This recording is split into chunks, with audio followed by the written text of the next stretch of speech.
Ok, el día de hoy vamos a empezar a ver lo que son las propiedades periódicas. Entonces, entre las propiedades periódicas tenemos varias. Tenemos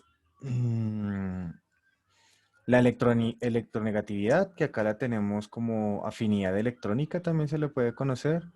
La energía de ionización, ¿listo? Y el radio atómico.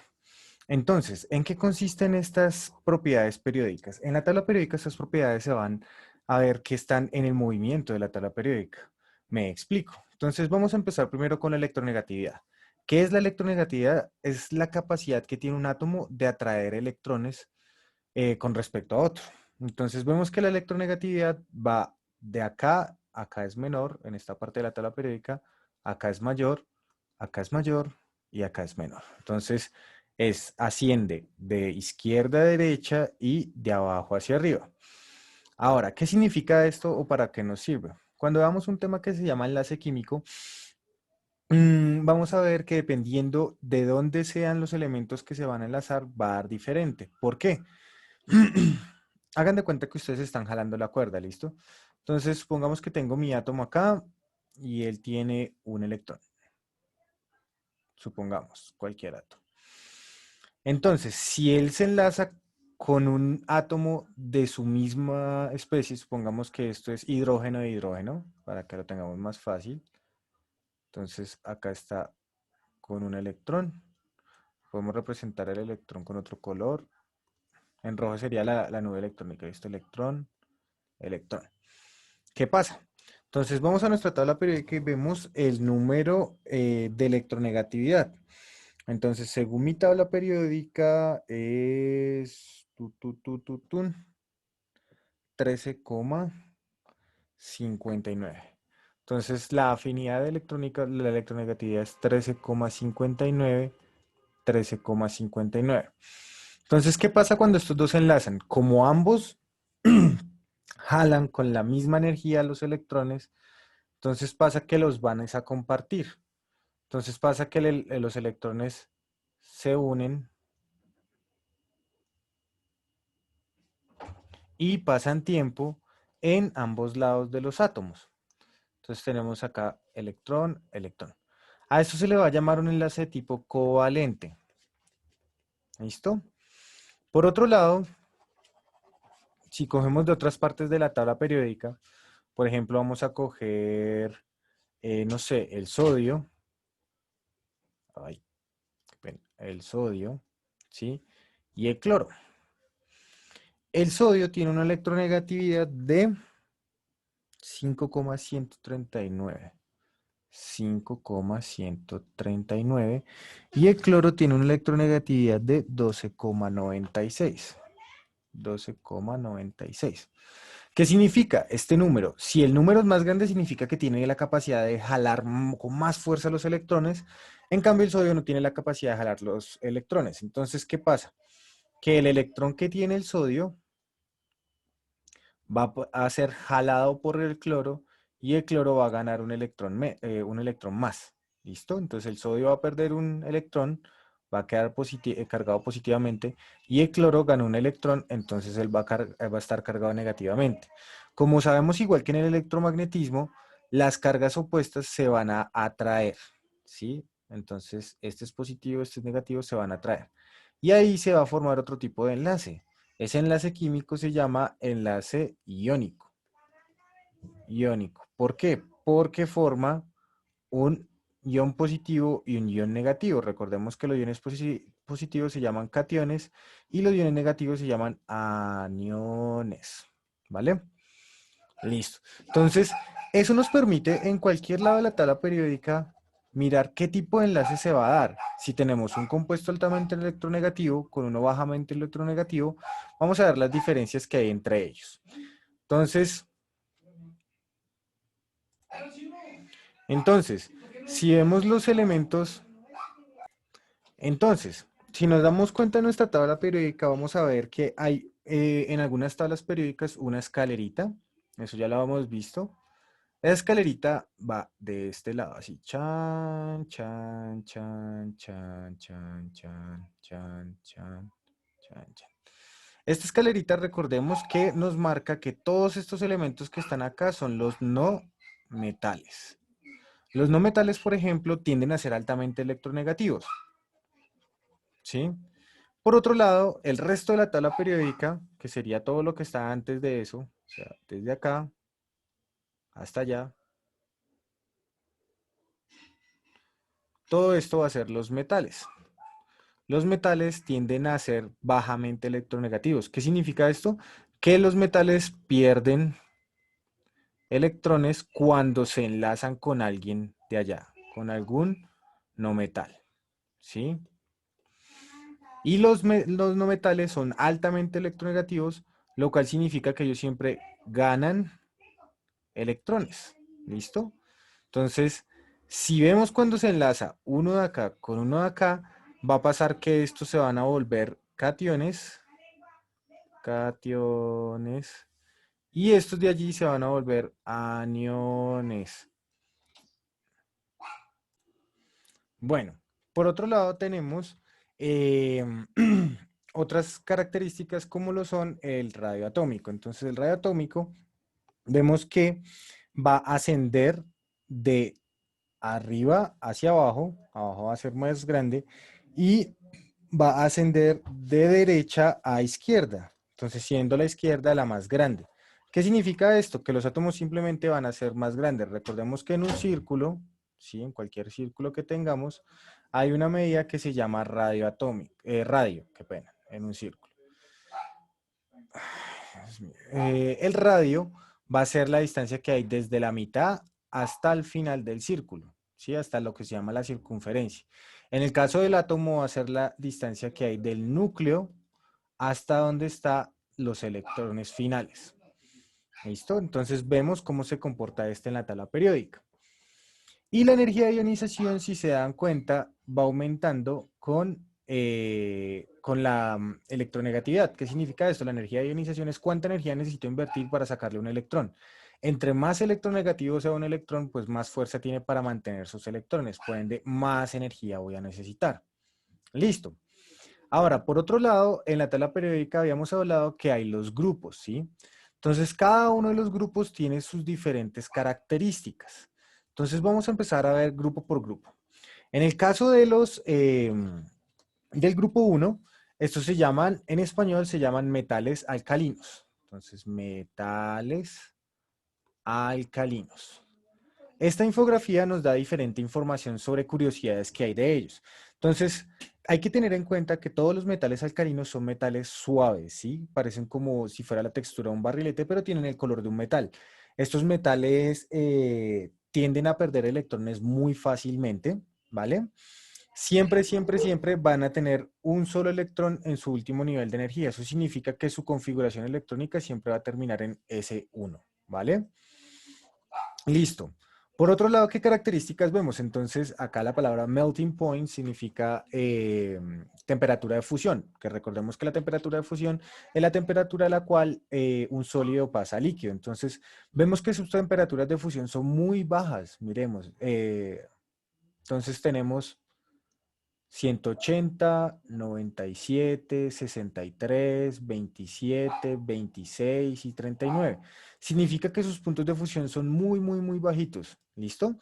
Ahora, los que hayan visto los videos de grupos funcionales van a ver que hay un grupo que son las bases o hidróxidos y todos van a formar este tipo de hidróxidos, solo con un hidroxilo. ¿Por qué? Porque solo van a perder un electrón. Siempre van a perder este electrón que tienen al final.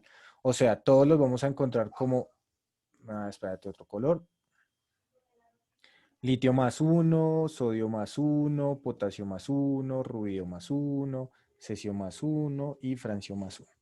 Recordemos que el más uno significa que perdió un electrón. Para eso podemos ver el capítulo de iones. Ahora, estos compuestos tienen otras generalidades y es que son altísimamente reactivos con el agua, pueden ser explosivos. Entonces, si cogemos una batería de litio de un celular, le quitamos la protección que tiene y la echamos al agua, vamos a ver una pequeña explosión con sodio más grande, con potasio más grande, con rubio más y más y más y más. Entonces, el francio va a ser el que más explosivo va a ser al reaccionar con el agua. ¿Qué usos tenemos en este grupo? Entonces, en el caso del litio, el litio se usa en los fármacos que son antidepresivos que se usan para psiquiatría, ¿sí? También para los anticonvulsivos, a esto se le llaman los litiáceos. Por otro lado, también pues lo tenemos, como había dicho anteriormente, para las baterías de todos nuestros celulares usan baterías de litio. De hecho, actualmente en Bolivia hay un problema con una comunidad indígena que vive en un lugar llamado Uyuni, debido a que quieren explotar todo el litio que hay allá, pero pues este lugar es un lugar sagrado para la comunidad. Ahora, en el sodio lo podemos ver que está en todas las lámparas de la calle, los postes que hay en las calles y demás usan bombillos que tienen sodio.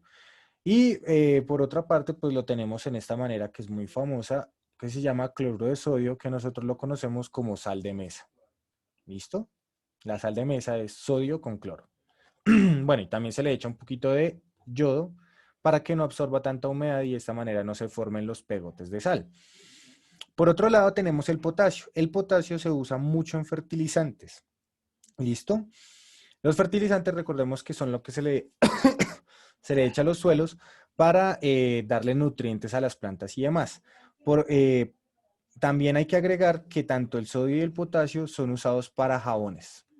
Dependiendo del jabón que, uy, dependiendo del jabón que estemos usando en casa, este puede estar hecho de sodio, de sales de sodio o potasio. ¿Listo? Por ejemplo, el jabón Rey tiene potasio, el famoso jabón Rey.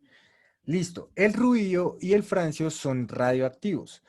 Si queremos saber qué es radioactividad, podemos ver el capítulo de isótopos, pero esos compuestos se usan debido a su radioactividad solo con funciones de investigación. En el caso del rubidio y el cesio, se usan para hacer relojes atómicos, los cuales no se descalibran como un reloj de mano o un reloj digital. ¿Listo? Pasemos al grupo 2. En el grupo 2 vamos a tener los que se llaman en español los metales alcalinotérreos. ¿Listo? Los metales alcalinotérreos tienen como característica entonces principal, tienen dos electrones en su último nivel de energía. Significa que su configuración electrónica siempre va a terminar en S2. ¿Listo? En el caso de estos, la reactividad también va a incrementar, o sea, son más reactivos, reaccionan más fácil de arriba hacia abajo, ¿vale? Porque sus electrones son más fáciles de remover. Por otro lado, ¿qué tenemos? Siempre van a formar bases con esta fórmula. ¿Listo? Siempre, siempre. ¿Por qué? Porque todos van a perder sus dos electrones, excepto el berilio. ¿Listo? El cual siempre va a tener una capa que le impide perder fácilmente sus electrones. En cuanto a sus puntos de fusión, podemos ver que siguen siendo no muy altos. El único que es relativamente alto es el del berilio, que llega a 1278. Entre otras casualidades que tenemos en este grupo, tenemos uno de los más importantes, que es este, que habíamos hablado en capítulos pasados, que fue descubierto por una mujer llamada Marie Curie. ¿Listo? El radio, cuando fue descubierto, tuvo muchos usos. Actualmente lo usamos para combatir el cáncer por medio de la radioterapia. ¿Listo? Entonces, este compuesto es el que se usa, este elemento es el que se usa para la radioterapia. ¿Qué otros usos tenemos en este grupo? Entonces, en el caso del berilio lo vamos a ver en todas las esmeraldas. De hecho, las esmeraldas son de color verde gracias a que tienen berilio. Pero también se usan muchos telescopios. Los telescopios no como los que conocemos, ¿sí? El típico telescopio que se une para ver la persona acá, acá está la persona, ¿sí? Y ve, no. En otro tipo de telescopios que se llaman radiotelescopios, que son como una antena parabólica, prácticamente parecen como si fuera una antena parabólica, pero son muy, muy grandes. Estos radiotelescopios lo que reciben es luz en varias frecuencias, puede ser luz UV, puede ser radio, puede ser microondas, puede ser infrarrojo y la interpretan por medio de un computador. Entonces, los cristales que tienen para atrapar la luz tienden a ser de berilio y otros compuestos.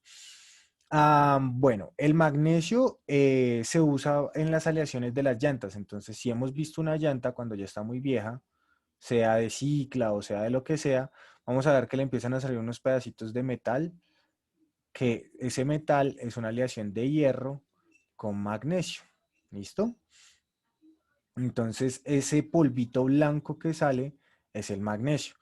Por otra parte, el magnesio también se usa en varios deportes. Si han visto, por ejemplo, cuando hay alguien practicando pesas y demás, van a ver que se aplican un polvo blanco en las manos. Ese polvo es el magnesio, que lo que hace es absorber la humedad de la mano y permitir que no se resbale fácilmente los equipos con los que estén jugando, con los que estén participando, qué pena, como las pesas y demás. O, por ejemplo, la gente que escala también se echa magnesio en las manos para tener mayor agarre a la superficie de la piedra.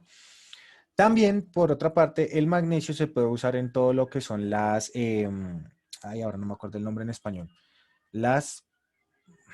mm, Se me olvidó el nombre. Bueno, se usa en las bengalas, en las bengalas. Entonces, se han visto que en las películas cogen unos tubitos que son así de color, los quiebran, o sea, los ponen como así. Y después de eso se pone recto, pero empieza a botar mucho, mucho, mucho como color blanco, blanco, blanco, blanco, blanco, blanco, así. Esas son las bengalas que se usan para ubicar cosas o gente en ciertas partes del mundo. El calcio, pues ya sabemos que está en nuestros huesos, eh, pero el calcio tenemos que recordar que para que sea absorbido por nuestros huesos necesita una vitamina que es la vitamina D, ¿vale? La vitamina D, si no lo sabían, se sintetiza con ayuda de UV. ¿Qué significa? Que si nosotros no salimos al sol, no sintetizamos vitamina D, entonces nuestros huesos se van a empezar a dañar. Por otro lado, también la vitamina D ayuda al hígado y por eso es que hay que darle baños de sol a los niños. Listo, el estroncio se usa también para fuegos artificiales y se usa para tratar la osteoporosis porque se comporta químicamente parecido al calcio. Entonces nosotros podemos engañar nuestro cuerpo con estroncio para que empiece a fijar más calcio. Y el bario es el que se usa en el veneno para ratas. ¿Listo? También se usa para hacer cierto tipo de cristales que sean resistentes a la temperatura. Vamos por el grupo 3. El grupo 3 es conocido como los icosaenos. ¿Listo? En español sería icosaenos. Recordemos que todas estas imágenes, a pesar de que están en inglés, se pueden sacar de la página Compound of Interest si están interesados en ver más imágenes de ciencia. Bueno, ¿qué tenemos en este grupo? Vuelve y juega. Casualidad que tienen 3 electrones en su último nivel de energía, ¿vale? Listo. Este es el grupo 3A si ven en la división de su tabla periódica. Entonces, ¿quiénes tenemos en este grupo? Tenemos al boro, al aluminio, al galio, al indio, al talio y al eh, ununtrium, que ese actualmente ya tiene otro nombre, pero no recuerdo cuál es. Creo que es, no me acuerdo cuál es el nombre actual. Ya tiene otro nombre en estos momentos. En este grupo ya vamos a ver que hay diferencias en sus puntos de fusión. ¿Por qué se da esto? Porque unos de estos grupos se comportan como metaloides y el resto como metales. Entonces vemos que el galio tiene un punto de fusión de 30 grados Celsius, es un metaloide. El indio también es un metaloide. ¿Listo? ¿Qué casualidad tienen estos dos? Que se usan como superconductores. ¿Sí?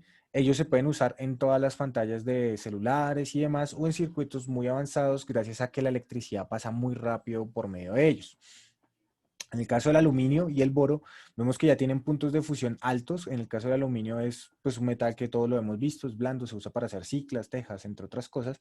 Su punto de fusión es simplemente 660 grados Celsius. En el caso del boro ya tenemos un punto de fusión de 2076 grados Celsius, lo cual significa que es un sólido, ¿sí? Y es un sólido que tiene una estructura bastante fuerte. Y da la casualidad que en este grupo el boro es el único no metal.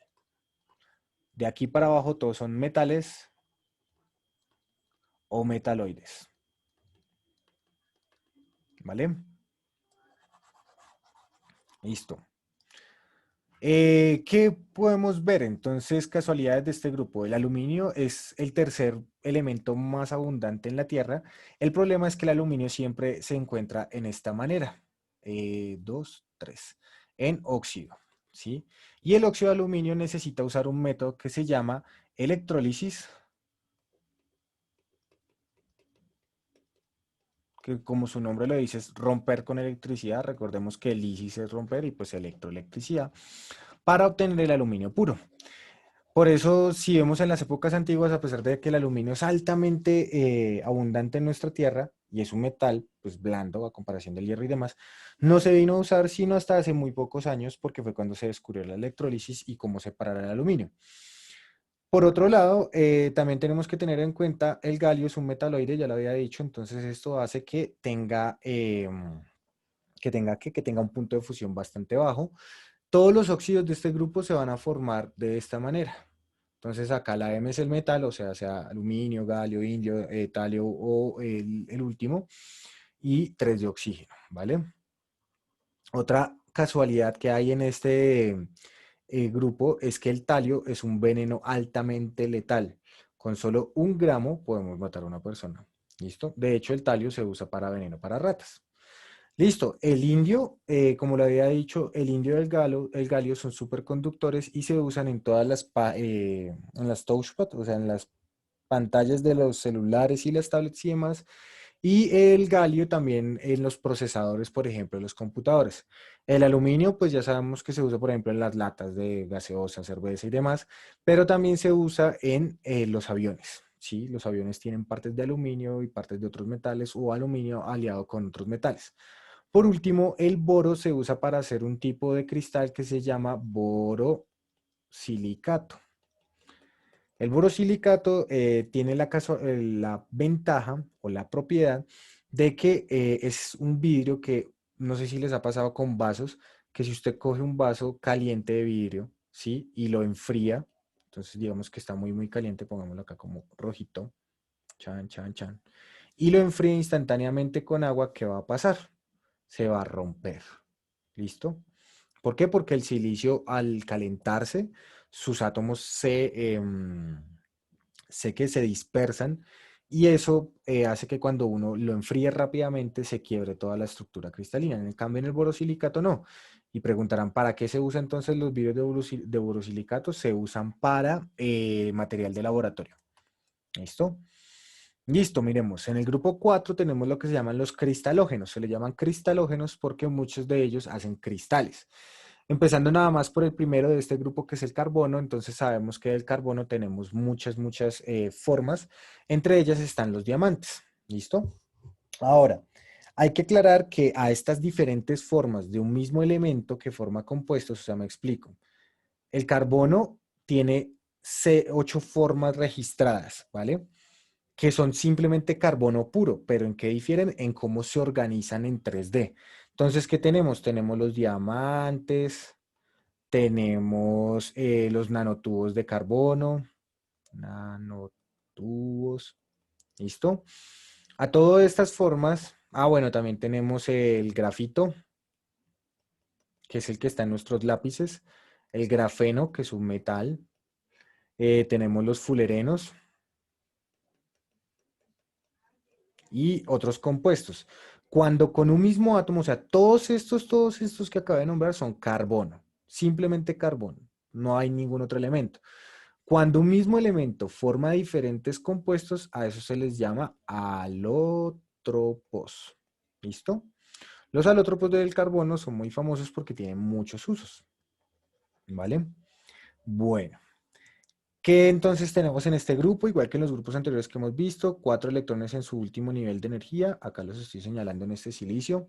¿Listo?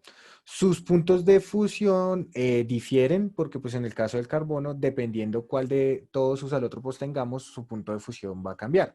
En el caso, por ejemplo, de su alótropo más puro, que es el diamante, tenemos una temperatura de 3730 grados Celsius. A comparación, por ejemplo, de los otros elementos, como el plomo y demás, que son más bajos sus puntos de fusión. Cabe aclarar que en este grupo hay algunos que también son metales, como por ejemplo el plomo. ¿Vale? Ahora, el silicio viene a ser uno de los elementos más abundantes que hay en la naturaleza, compone el 25.7% de toda la capa exterior de la Tierra. ¿En dónde vemos el silicio? En la arena. Si no lo sabían, para hacer los vidrios de nuestras casas, que son óxido de silicio, se usa arena, se calienta a muy alta temperatura, o sea, pues alrededor de ¿dónde está? De los 1400 grados Celsius, y vamos a tener vidrio a partir de eso. ¿Listo? En el caso del plomo hay que tener en cuenta que se usa para hacer balas, pero el plomo es altamente tóxico, causando una enfermedad que se llama envenenamiento por metales pesados. Esto puede tener consecuencias en el sistema nervioso central, ¿sí? Entonces las personas que quedan con plomo, por ejemplo, los soldados que no les quitan las balas dentro del cuerpo y demás, pueden tener este envenenamiento después de años y presentar problemas bastante graves como incluso la locura. Listo. ¿Qué más tenemos casualidades de este grupo? Entonces, el silicio es uno de los elementos que tiene más isótopos estables. Entonces, el silicio no es sino el estaño, qué pena. Entonces, recordemos ver el video de isótopos para saber qué es un isótopo. Pero pues acá no nos los están mostrando. Por otro lado, el carbono es un elemento muy, muy versátil, ya que todos los seres vivos están compuestos principalmente de esto: de carbono, hidrógeno, oxígeno, nitrógeno, fósforo y azufre. El carbono puede formar diferentes estructuras con esto, ya que él puede hacer 4 enlaces químicos. ¿Listo? Entonces, en un lado puedo tener un nitrógeno, en el otro puedo tener un oxígeno. Bueno, que el oxígeno normalmente hace 2 enlaces. Y esto lo veremos cuando veamos química orgánica, cómo se llama cada uno de estos compuestos. Pero todas las formas de vida que conocemos son a partir del carbono. Por otro lado, el carbono también lo podemos ver en los combustibles. Entonces, en los combustibles, como por ejemplo el gas propano que llega a nuestra casa, este gas solo está compuesto por carbono e hidrógeno, ¿sí? Hidrógeno. Entonces, siempre el carbono va a tener 4 enlaces: hidrógeno, hidrógeno e hidrógeno. Esta es la fórmula química del gas propano, que es el que llega a nuestras casas, que es con el que calentamos pues, nuestras comidas. Bueno, miremos qué otros compuestos podemos ver. El carbono, el carbono, el silicio, el germanio, el estaño y demás, cuando se enlazan con un halógeno, siempre van a formar estructuras de 4. Entonces, por ejemplo, en Estados Unidos usan este compuesto, el tetracloruro de carbono, para echarlo a la gasolina y así no se congela en el invierno. También lo usan en Rusia y en otros países como Noruega y demás. ¿Listo? Ahora, ¿para qué se usan estos compuestos? En el caso del carbono vamos a tener los diamantes y también hay algo que se llama el carbono 14, que si han visto alguna vez un documental de arqueología y demás, van a ver que se usa para hacer algo que se llama datación. Que la datación es simplemente ver la edad de un elemento, sea digamos una vasija, un cadáver y demás, contando cuánto carbono 14 tiene, porque todos los seres vivos y todo lo que usamos puede tener carbono 14. En el caso del silicio, ya lo había dicho, se puede usar para hacer el vidrio de nuestras casas, las vajillas y demás, pero también se usa para hacer los circuitos eléctricos de nuestros computadores, nuestros celulares y demás. El germanio, en cambio, se usa para hacer los lentes de las cámaras y los lentes de los microscopios, ¿sí? Entonces, siempre los lentes de los microscopios van a tener algo de germanio, especialmente los lentes que son de alto zoom, como 100x y demás. En el caso del estaño, pues vamos a ver que se usa para hacer simplemente latas, ¿listo? Y en el caso del plomo, se usa también para hacer datación por radioactividad, pero el plomo principalmente se usa actualmente pues para las balas y para proteger los lugares de plomo. Entonces, normalmente de radiación. Entonces, por ejemplo, si tenemos un reactor nuclear, supongamos que este es nuestro reactor nuclear, el reactor nuclear alrededor va a tener unas paredes de plomo, ¿sí? Incluso vienen a ser, hay veces, 2 paredes de plomo, y después de eso tiene paredes de hormigón. Entonces, ¿por qué? Porque la radiación, pongamos la radiación en este color, cuando sale del reactor nuclear, la radiación rebota en el plomo, ¿sí? De esa manera, ¿qué pasa? Que pues si Juanito está fuera del reactor nuclear, Juanito no va a recibir radiación. También está el hormigón, porque hay veces algunas radiaciones logran pasar el plomo, pero ya vienen con tan poca energía que no puede pasar el hormigón, ¿vale? Listo. Antiguamente también se usaba el plomo para evitar que la gasolina o el petróleo se incendiara fácilmente, pero pues un investigador en Estados Unidos se dio cuenta más o menos por allá como en 1950 y algo, que la gasolina con plomo tenía la casualidad que era tóxica, ¿sí? Porque como habíamos dicho anteriormente, el plomo puede causar envenenamiento por metales pesados. Listo, en el grupo 5 vamos a tener lo que se llama los nictógenos. Los nictógenos, entonces tenemos el nitrógeno, el fósforo, entonces vemos que acá tenemos otros 2 compuestos no metálicos que son parte de la vida. Tenemos el arsénico, que ya viene a ser un veneno, el antimonio, el bismutio y ya. Listo. Diferencia de sus puntos de ebullición, vemos que no son tan altos, ninguno llega a 1000. El que más tiene es el antimonio, que tiene 631. Eh, el único metal que hay acá en este grupo es el bismuto. Listo, este es el único metal. De resto, todos son no metales. Listo. Casualidades de este grupo, entonces vuelve y juega como antes. Van a tener 2, 3, 4, 5 electrones en su último nivel de energía, por eso son el grupo 5. Ahora, este grupo, por ejemplo, tiene el nitrógeno, que es uno de los elementos más abundantes en la atmósfera de la Tierra. De hecho, hay más nitrógeno en el aire que aspiramos que oxígeno. El oxígeno realmente compone alrededor del 20% del aire que respiramos, y el resto es nitrógeno. Lamentablemente los humanos no podemos usar el nitrógeno, pero si repasan tal vez algo que se llama el ciclo de nitrógeno, pueden ver que el nitrógeno, por medio de rayos y demás, puede formar otros compuestos que pueden ayudar a cumplir un ciclo de la naturaleza que se llama ciclo del nitrógeno. Listo. Entonces, ¿qué otras cosas tenemos en este grupo? Por ejemplo, en el caso del fósforo, el fósforo forma un compuesto que se llama apatita. Apatita. La apatita es un compuesto entre calcio y fósforo, ¿sí? Bueno, específicamente entre fosfato, que es fósforo con oxígeno, que es la composición química de nuestro cuerpo.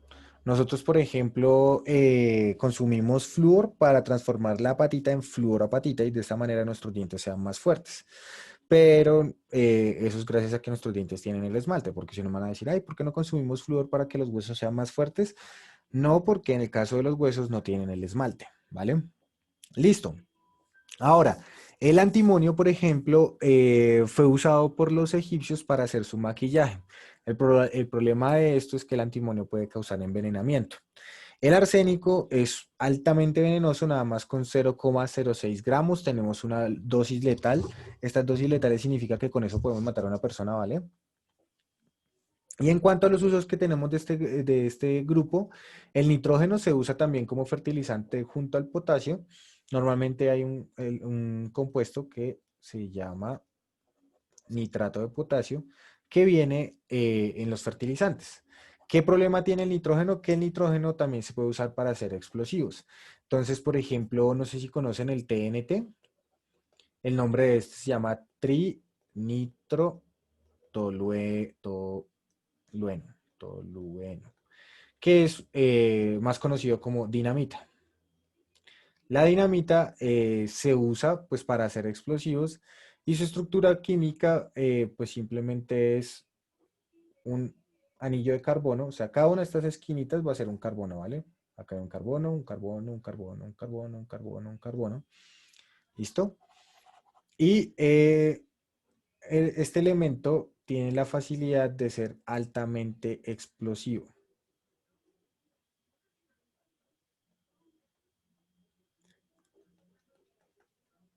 ¿Listo?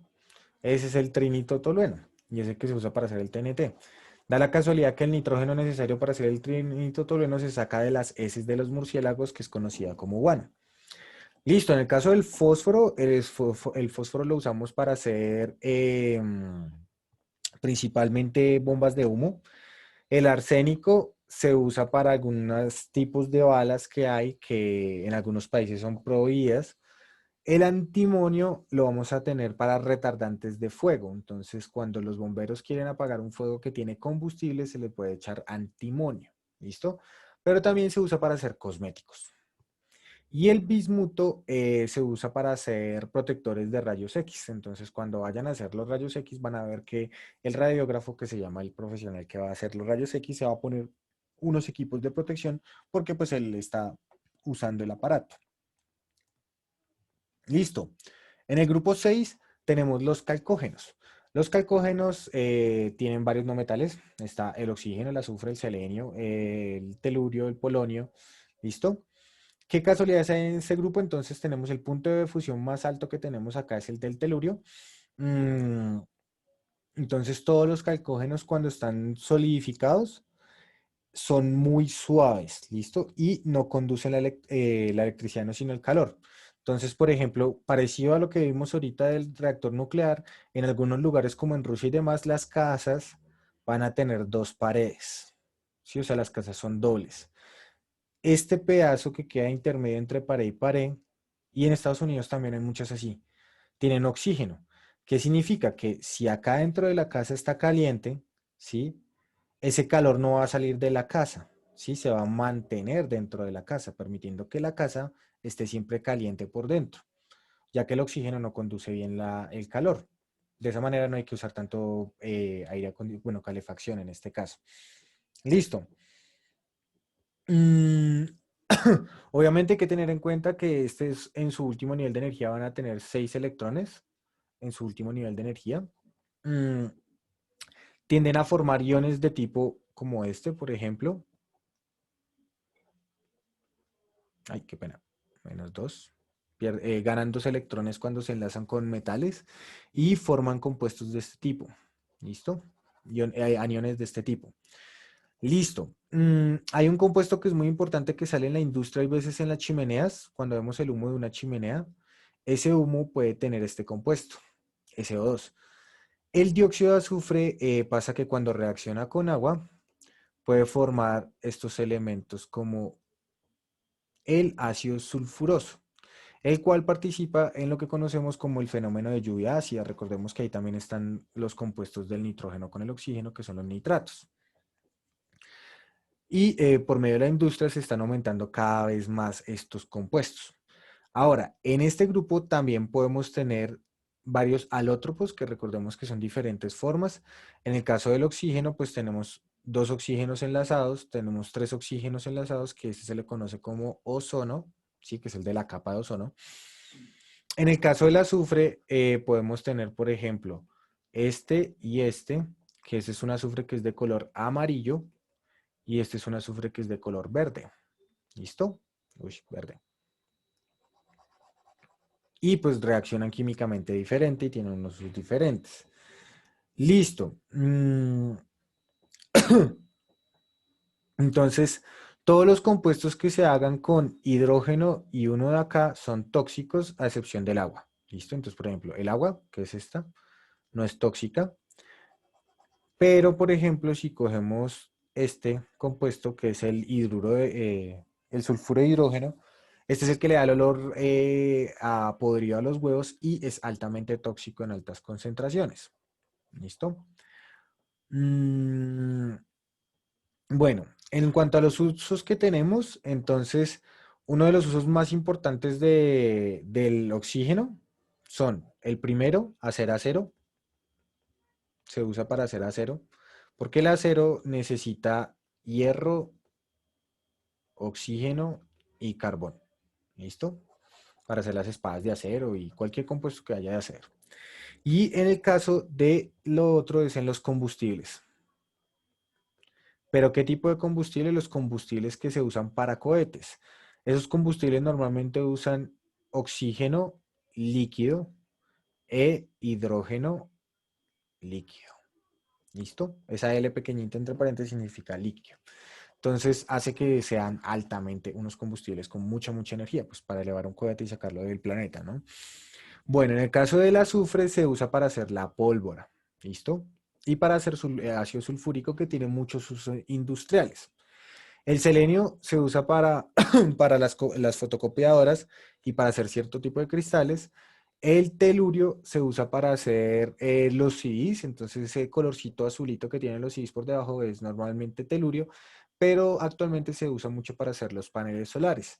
Y en el caso del polonio se usa para generar partículas alfa, que las partículas alfa son simplemente helio, núcleos de helio 4. ¿Listo? ¿Para qué? Para investigación nuclear. Bueno, entonces tenemos este capítulo por acá y seguiremos con el resto de grupos en el próximo capítulo.